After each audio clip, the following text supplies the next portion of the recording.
The start of any race can be a little daunting. Adrenaline is usually running high and the heart is pumping. Add to this the prospect of a mass swim start and the nerves can start to go through the roof. We want to prepare you for what's to come so you can calmly take it all in your stride. Here's how to perfect a triathlon swim start.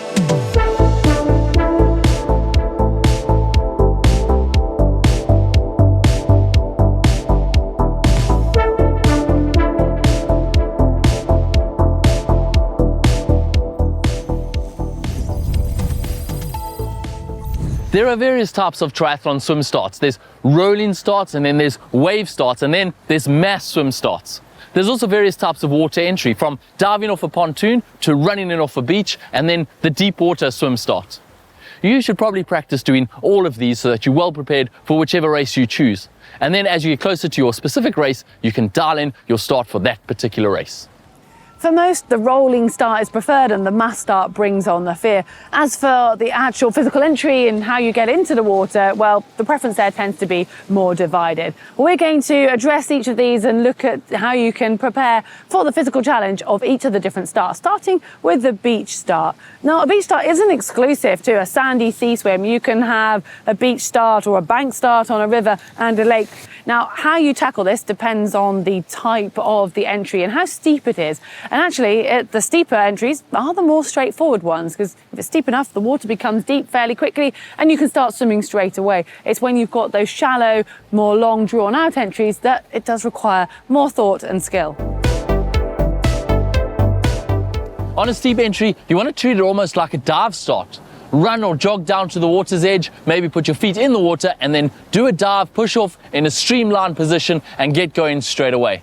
Try to get a bit of lift with your legs so it's a proper dive and you don't end up doing a belly flop. And this might sound a little scary the first time you do it, and if it is too scary, you can just walk into the water. As soon as it gets deep, start swimming. But you will lose a lot of momentum missing that dive off the bank. The more shallow beach entry requires you working out when it's going to be quicker to start swimming as opposed to running, jogging or wading through the water. It's time to nail the high knee technique. And as we know, water is dense, so instead of fighting your way through it, you want to be trying to go over it. And that's where this technique comes in. So it's basically a form of high knee running or hurdling. So imagine you're trying to hurdle over the top of the water, and it's the most efficient and effective way to get yourself into the deep water quickly. The distance you need to run depends on the depth of water. It will come with experience, but as a rough guide, once the water is above your knees, you need to start to transition.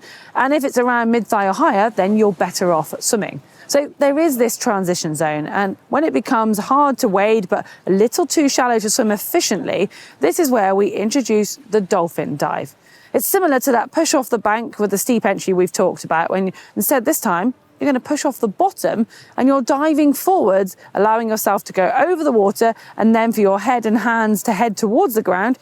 You touch down with your hands, followed by planting your feet, and then you push back up and repeat the process.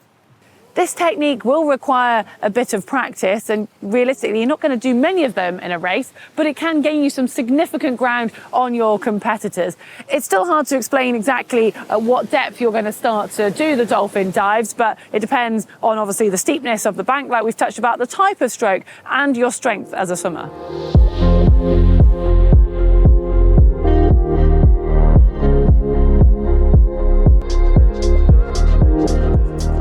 We better quickly cover the other swim starts, although they're far less technical. First, the pontoon start. A pontoon being a kind of floating bridge that they put across the swim start for you to dive off. Although most age group races, you actually might not dive off it. They'll probably get you to start in the water holding onto the pontoon and then start. Be aware that you probably won't be able to push off anything under the water because it's floating, so you have to start with a really big kick. If it is a dive off the pontoon, you definitely want to practice this beforehand.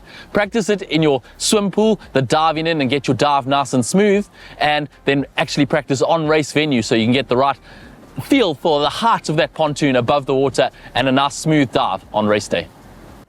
And then there's the deep water start, which is common for the wave or mass starts. Depending on the race, the organizers will probably call you in a few minutes to quite a few minutes before your wave starts, and you have a bit of time to get used to the water temperature, make the most of this, maybe do a bit of a warm up, and also find your spot on that start line nice and early. Once you're there, conserve energy as much as possible. Tread water lightly to keep yourself warm and supple, but don't do anything too hectic. You want to keep yourself ready for that race start when the gun goes.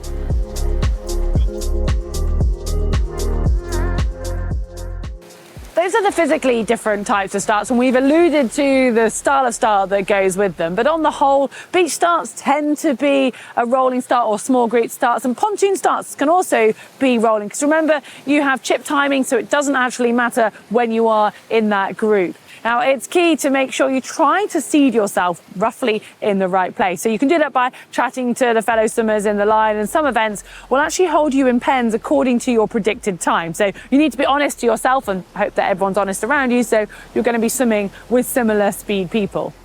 If you are in a wave or a rolling start and you've got a little while to wait till you get in, make sure that you keep moving, you stay warm enough, because if you're in a cold race and you're just stood there and you're suddenly going to go from being vertical to horizontal in cold water, it can be a bit of a shock to the system. And then you've got those deep water styles, which on the whole tend to be a mass start. So for that, you want to try and position yourself in the right place where you feel most comfortable. If you're a strong swimmer, you might want to take the shortest line.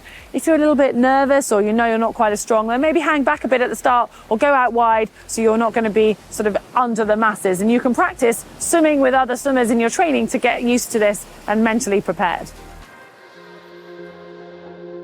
Beyond the physical, there are a few things you can mentally do to prepare for your swim start. Check out that swim course ahead of time so that you'll know the fastest line. And if you're one of the strongest swimmers, go for that faster line. If you're not one of the strongest swimmers, you may want to start out to the side and let the faster swimmers battle it out. And then, of course, check how the swim start is actually going to play out. And if you can, practice this before race day, or even on race day, on the morning as you're warming up. Yeah, you want to make sure that you've got that race plan really solid in your head, because as soon as you get in the water, adrenaline takes over and you can forget everything and start to think you're racing. But remember, you're doing a full triathlon, so this is the first part of that. If you do have time when you're in the water, just try to look at that first buoy before the start goes off and maybe line it up with the larger landmark, because from the land, they can look really obvious. When you're in the water, a little less so. And then, of course, you need to actually be physically ready for your race start. And this normally means doing a bit of a warm-up. If you can get in the water, great. But if you can't, do a decent dry land warm-up. Arm swings, a bit of trunk mobility, maybe even a little jog to warm up the whole body so that you're ready to go when that gun goes. Obviously, don't overdo this warm-up. You've got a long day ahead of you with 3 sports, but you do want to be warm and prepared when the gun goes. Yeah, I think, well, as you can tell from all what we've spoken about today, a lot of the swim start, or the majority of swim start, has actually done the preparation before the gun even goes off. Well, you've got plenty to go away and work with. Good luck for your next race. Give us a like if you've enjoyed it, and hit that globe if you haven't yet subscribed.